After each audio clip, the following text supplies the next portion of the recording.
Welcome back to the Low Stick Podcast. I'm Jason Retz with my co-host Eric Dettman. We are um, here. I don't even know what month it is now. In April, we have been busy as can be trying to get our schedules to mesh up. Lots of good things going. Some NBA playoffs happening, which is always fun and exciting. Um, Yeah, noticed your mug, whatever. yeah. Once again, if you're new to us, thanks for joining us. You can get some discounts on some uniforms, which we're going to reveal in about 2 weeks. I'm super excited for that. We've got some special things going on. So when we pop those new ones out from first to finish, we will post them on our Instagram. They're going to be pretty special to our running community and family. Stay tuned. We'll show you those, but you can get a discount on those. Low stick 10 on first to finish, and get whatever you want there. They do a really nice job. All right, so today we are going to be have a filled episode here talking about some racing progression. We want to talk about not only our distance athletes, but how that differs from you being a track coach and it maybe being your sprint relays or your field events or your sprinters, what that potentially looks like for you. So let's just get into it, right? We are over halfway through some of our seasons right now, and we're progressing looking like we're probably within 3 weeks of championship season. If you're in Texas, you're already there, right? Like we are getting close to looking at putting kids where they're going to be most successful at the end of the season. So let's just talk about a couple starters. All right, we've got some upperclassmen kids that are experienced racers that are going to help us at the end of the season. Eric, what does their race progression throughout the course of their junior senior season look like for you? Yeah, it's entirely dependent on each group, obviously, or individual kid. But we really try to put them in positions that are going to help them to be successful come the most important part of that season. And for some of those kids, that's going to be a state meet. For some of those kids, that might be the JV district meet. For some of those kids, it might be a meet even before that. But as we're kind of putting together our season for those upperclassmen, a big part of it, and I'll talk about this, is, we really only care about that those A races at the end of the year. So we're going to do things that are going to put them in positions to be successful. And that's not always going to go well, right? And sometimes it's not always going to work out the way we want it to. But it's important that we put them, I think, in different scenarios in preparation for that postseason. And what I mean by that is, if I'm looking at a state meet kid, for example, there's a handful of different styles of racing that he might have to run or she might have to run to be successful in the 3000. So I want them to experience those, whether that's an 800, a 1500, a 3K. I want them to experience that. So it's really important to me that we put them in those positions. And what I mean by that is, um, some of it might be they're more of a 3K, longer based kid, but we're going to put them in 800s because they need to be uncomfortable, right? Because the state meet is full of being uncomfortable. And if we can replicate that, even if it's a shorter race than they're used to, that's going to prep them for success at the end of the year. I really try to not run the majority of our kids in one specific event. So if I'm saying the 3K, I'm not going to run them in that outside of, the postseason probably more than two times. And they might come back and say like, I'm fine, I feel good, I'm recovered, whatever, right? Like your mind may feel that way, but that doesn't mean your body does by the end of the year. And it's really important that they feel ready physically, mentally, emotionally, all those things at the end of the year. So that's really what we're trying to do is create scenarios for them that's going to prep them for those important races. So that upperclassman's got some experience, and I've run into this the same way. If I've got somebody running 3,200, they're probably only going to run it maybe two, three times during the outdoor season prior to what the championship series looks like for us. So if I got a kid that's running the 800, they may get a few more doses of the 800 than what a 2 miler would. It's just a completely different stimulus. They may be in a 4x8, open 8, and a 4x4, right? They are going to get a little bit more of that exposure, but at the same time, they're probably going to be thrown up for a 3,200, even if they are going to be a championship 800 runner for me at some point in time. Now, Mhm. with that upperclassman, I am more specific as the year goes on with people who are a mile on down, if we know that that is their fit on our team at the end of the season in that position. let them hone in on their skills a little bit because they do have some experience. Yeah, we also do something with our half milers to prep them for the end of the year. And some of this because of the format of race structure, meet structure in the state of Oregon. With my speed-based half milers, we like to use our league meets, and I think I've talked about this on previous podcasts. We like to use our league meets as workouts, but a big thing we do is they'll run a 400, they get a little bit of break, they run a 200, they get a little bit of break, they run the 4x4. Yeah. So I did that with one of my girls who just ran 209 at Arcadia. Um, and the purpose for that is that last 400 really feels like the last 400 of your 800. And I want to prep them for that. So there's a little bit of speed development, right? There's some other components that we're trying to focus on, but the way that I phrase it to them is this is supposed to and is going to feel like the last 400 of the 800. And I want you to experience that before we actually get there. And that's been a really successful tool for us over the last couple of years. So let's talk about maybe on the sprint side or the short hurdle side. Like you got an upperclassman who's experienced. What does their variation in races look like? Is it variation of races? Is it volume of races? What does your progression for them look like at the end of the season?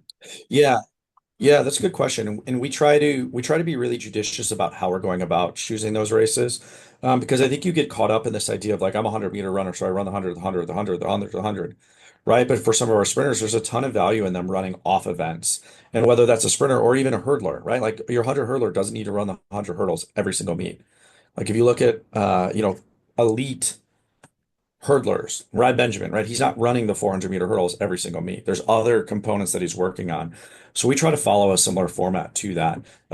Those big invitationals, those are historically going to be, we're going to run their on events. But we try to use those league meets as more off event options, right? Well, we just had a kid who's a 100-meter guy. We put him in the 400 to work on some of that, volume uh, effort, knowing that when he gets to the state meet, he's going to have to run, two prelims on, or hopefully run two prelims on Friday and four races on Saturday, right? So we want to prep those kids for that, and we try to use our league meets for that. How about you? Yeah, it's similar, and it's interesting how even though they are completely different, being maybe a 3,200 runner or a 100-meter runner, the thought process that goes in for both of us trying to set those kids up for success. I take, for example, we had an invite last night. We've got a very good 110 hurdler. We put him in 4x1, 110 hurdles, 4x2, and then 300 hurdles. Well, state of Illinois, you only have about one event rest in between each of those. So I specifically told him, hey, we're not going to race again for another um, 8 or 9 days until next Friday. So we want to make sure that we give you a high volume of races now in preparation to what the state mate type of volume races is going to be like at the end. So even though you have somebody at that level, you can still mix it up and give them a stimulus that is going to warrant success later in the season. Yeah. Let me ask you this, right? Because we're head coaches, and our hope is that specifically for this podcast, we're always trying to help distance coaches, but head coaches in general, right? You have a kid who's going to push back. No, coach, I only want to run the 100. I only want to run the 200. What does that conversation look like for you with that athlete to help them to understand the importance of other events? Well, the fun thing is I think is the community of sprinters, if you can pull it together. Like there's fun in being in some of those sprint relays, and being a part of that culture when things are going really well, right? And if you can have four average guys running well, you can probably be fairly successful in some sprint relays. So I think for us in the past, we really haven't had somebody who's going to be a 100-meter runner and set the world on fire, right? We in the past have struggled to find somebody who is going to consistently be a top three scorer at an invite for us. But I got four guys that are pretty average that can get together and run well. So mixing it up for them, like, hey, here's 4x1, 4x2. Look, if you're running these well, maybe we can throw you in a 4x4 and just see how it goes, right? Be part of the excitement. Our last meet our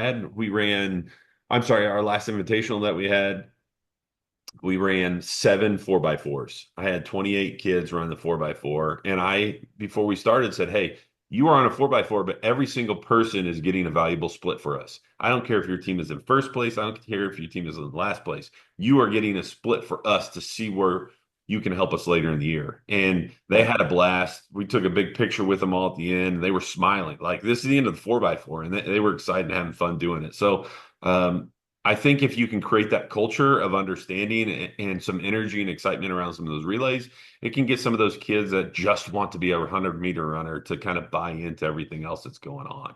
Um, Sure. and if you get upperclassmen doing it, it makes it a whole lot more fun that way. Yeah, absolutely. Yeah, couldn't So, agree more. okay. So let's talk about the rest of your field events, right? You got jumpers, you got vaulters, you got throwers. What's their progression going to look like? Yeah, that's a good question. And I have a meeting with my kids about halfway through the season, where so I score our district meet out and I score our state meet out every single week. Um, and that gives me an idea of like where are we lacking, where can we find points? And I'll go up to kids and have conversations like, hey, we don't have any points in the triple jump right now. We could really use you. You're an 11,800 guy, which is good, but you're not a varsity 100-meter runner. But you could be a triple jumper. You could be a hurdler. You could be something else. So it's really trying to help them to understand that there's other options outside of just that one singular event, right? And then we dive into the field events. But I don't want my field event kids, similar to my sprinters or my distance runner, I don't want them triple jumping every week. That's really hard on the body. Yeah. Especially early. If we can triple one week, long jump the next week, big invitational, we'll do both so we get an idea of what that looks like, or how that might feel on the body. But it's really similar. And I want my jumpers, right? Similar to those sprinters. I'm just a 100 person. My jumpers aren't just jumpers. They need to sprint. And if they sprint, it's going to make them better jumpers. And I think we've done a really good job of emphasizing that this year. And our jumpers are like, oh, wait, I am fast. Our best 100-meter girl right now is a hurdler triple jumper. And she had no idea she was as quick as she was. And now she's run a couple hundred and she's like, this is kind of fun. It also gives her more confidence in the hurdles, gives her Right. more confidence running down, the runway of the triple jump. So it's pretty awesome in that sense. With our throwers, similar, like I don't think you need to throw the shot every single week. I don't think you need to throw the discus or the javelin every single week. So we try to rotate between some of those things with our kids to make sure that we're not overusing them. Um, but even encouraging those kids to do explosive events like the 100. And that's become kind of a cool culture thing for us. We had a throwers 4x1 that I put their seat time at 10 minutes just as a joke. And then they beat a team and they were super pumped about it at our last meet. But it's cool for those guys to do different things and to experience different things because that's going to help them in the long run be better, shot putters, javelin throwers, things like that. Absolutely. I just had a conversation in the meet last night with a coach who's also a jump coach. And he said, it's got to be really intimidating for a kid when you're at the state finals and you're in long jump and everybody leaves to go to the 100 final and you don't, right? Yeah. Like the best jumpers are fast, right? And Yeah. even triple jumpers, they may not have that top end speed, but they have enough efficiency to run down their runway and control their body because they're quick. Right.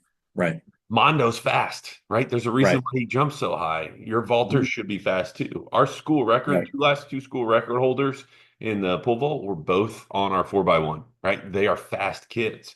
There's so much value to those kids doing other events and other meets so that they can develop some of that speed and be better at what they're doing in their primary events.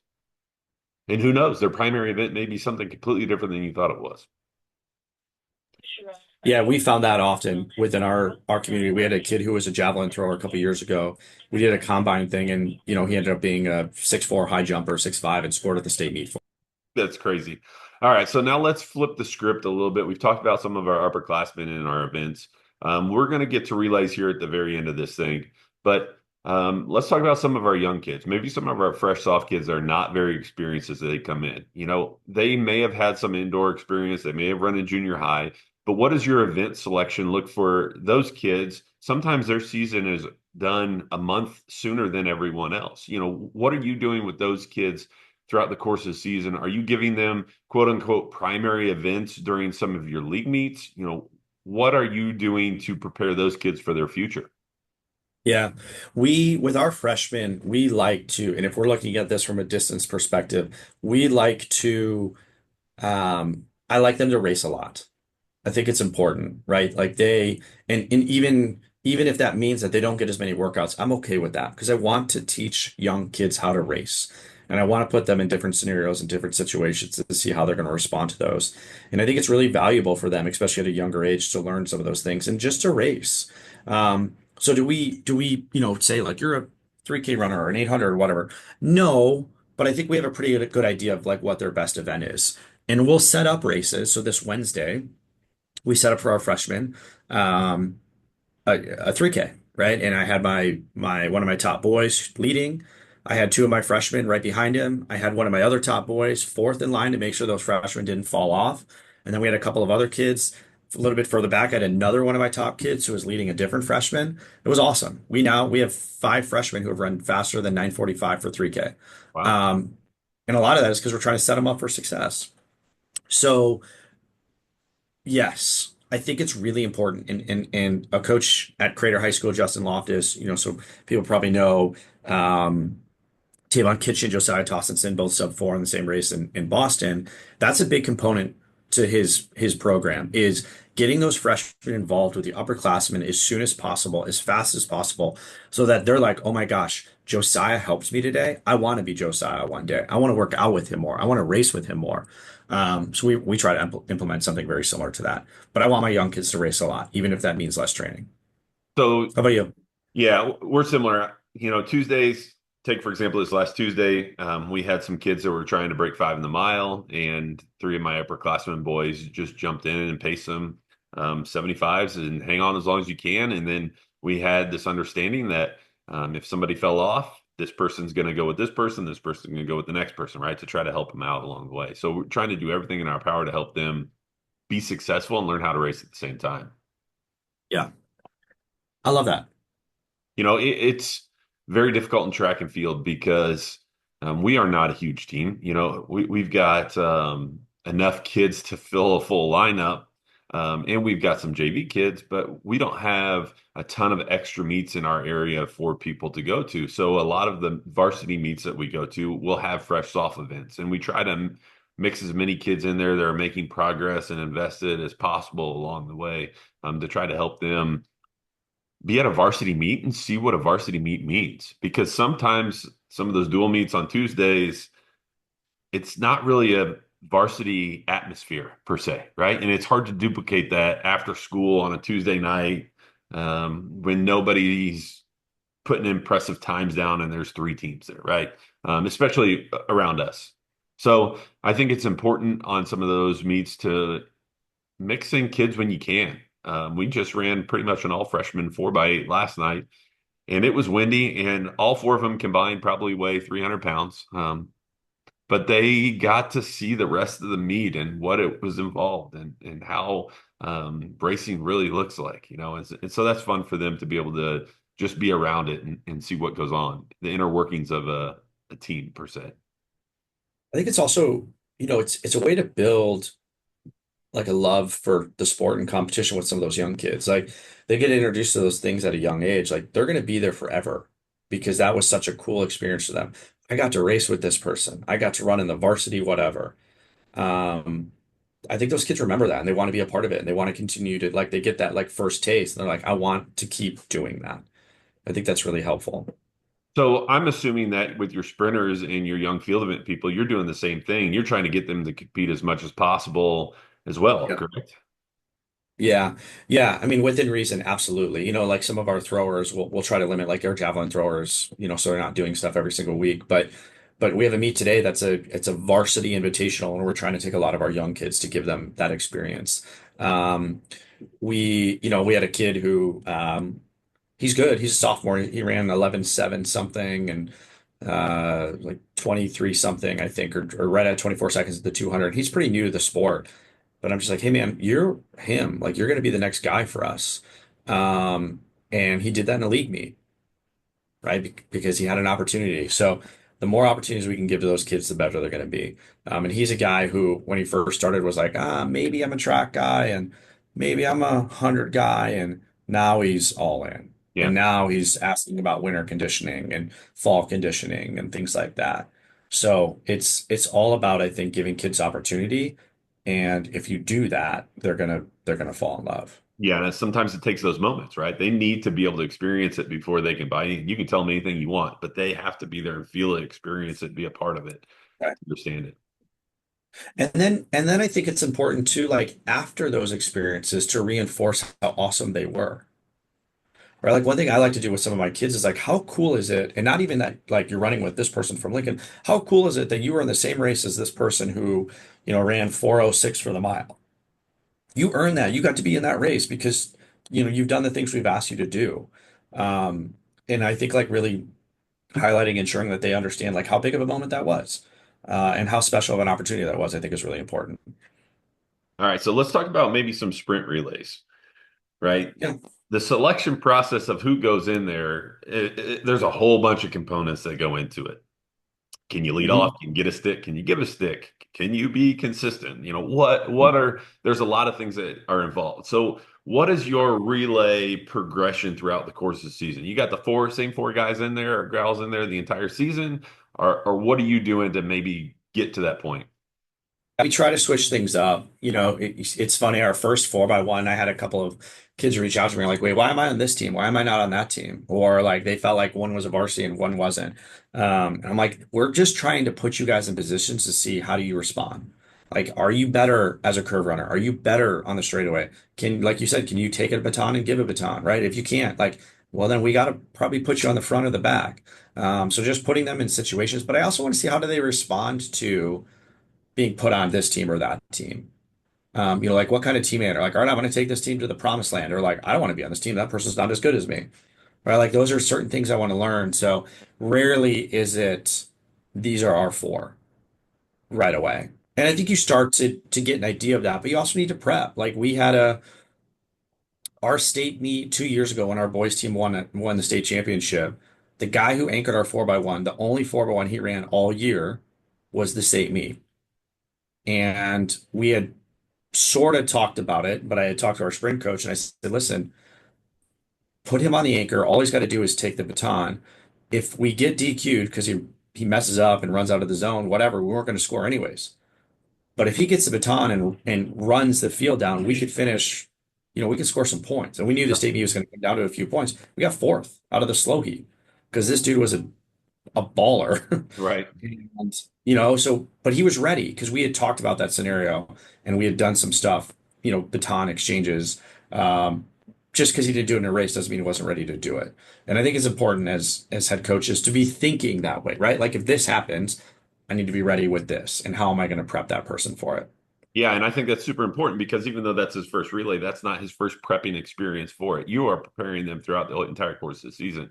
You're not just doing exchanges with four people throughout the entire season. Be like, oh no, shoot, this guy's going to be in there and he's never taken a baton before. You've got some idea of what's going on, um, Right. and that's important.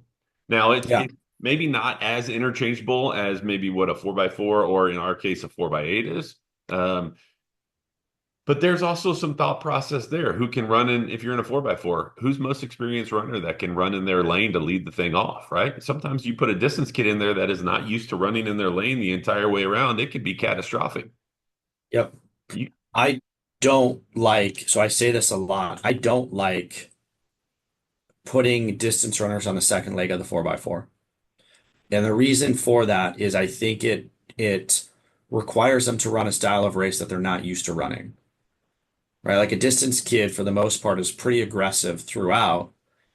But that first 100, if you're running a three-turn stagger, you have to get out. You have to put yourself in a position to be really successful. And I don't know that that necessarily aligns to a distance runner strategy. yeah. So yeah, like there are things like that that I think about all the time.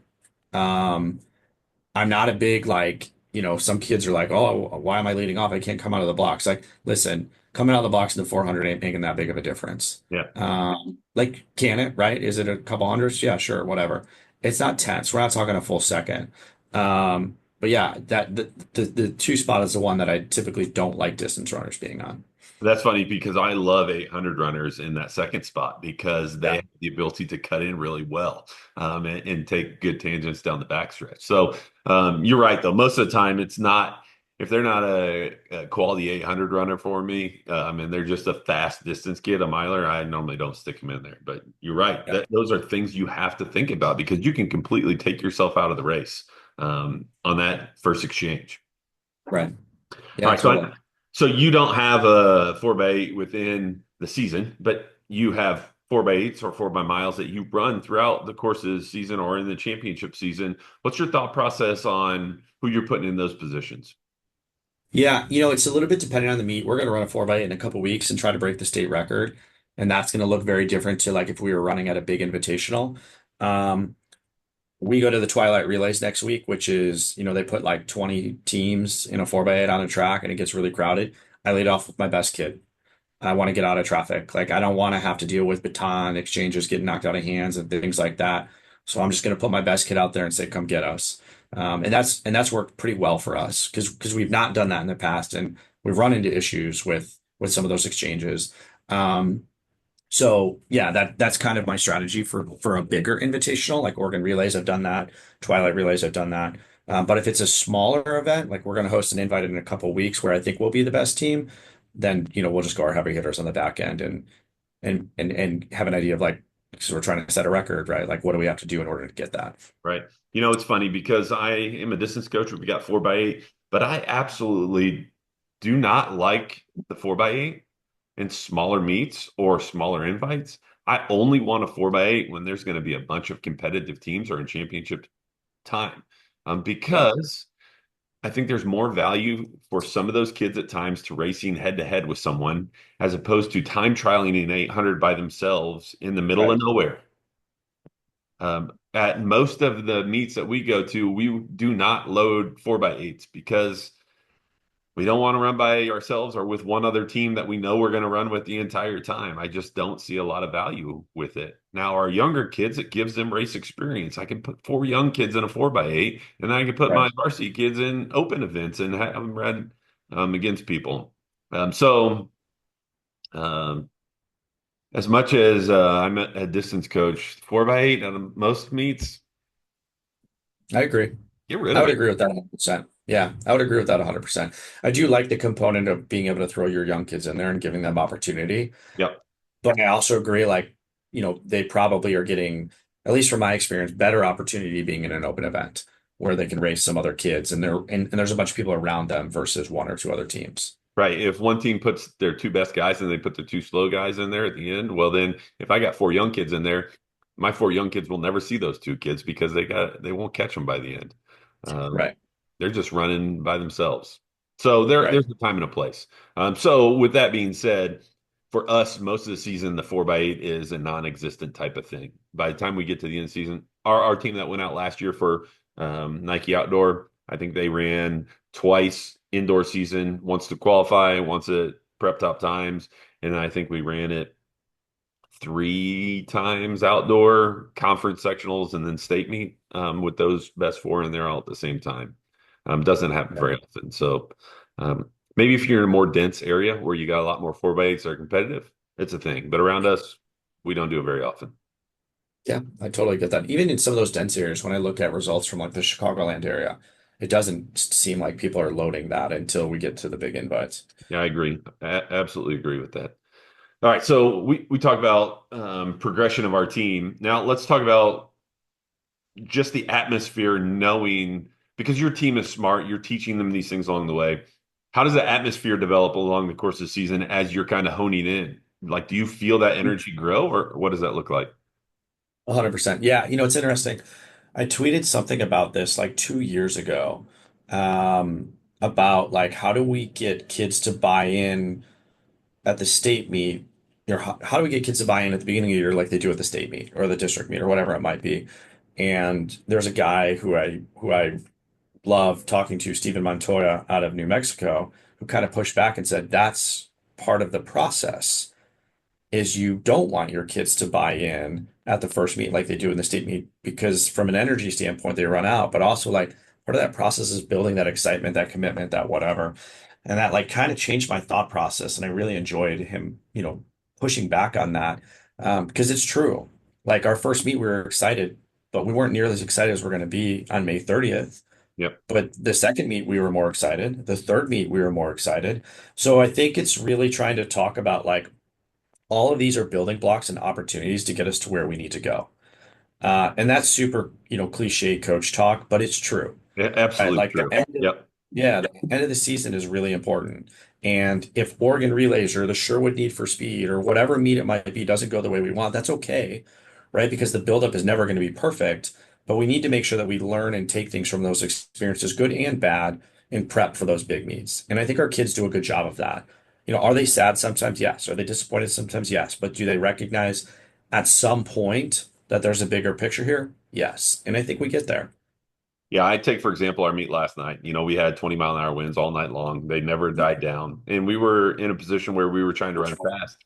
And there were more kind of laughter smiles coming off the track than frowns because they just kind of shook their head like, man, we tried to set up for this and the weather just didn't allow us to do it. And they took it the right way. The energy was so good, understanding where we were at, what we were doing, and how we were building. The conversation we had after the mile, the last distance race for us as a group with the distance kid was like, man, training is going so well right now. We can't put all of our eggs in the basket, in the Easter basket of the meet before Easter here and think, it's just a failure because times weren't what we wanted, right? Like so many good things building, and you can feel that energy every meet just build a little bit more and a little bit more as we start to hone in a little bit.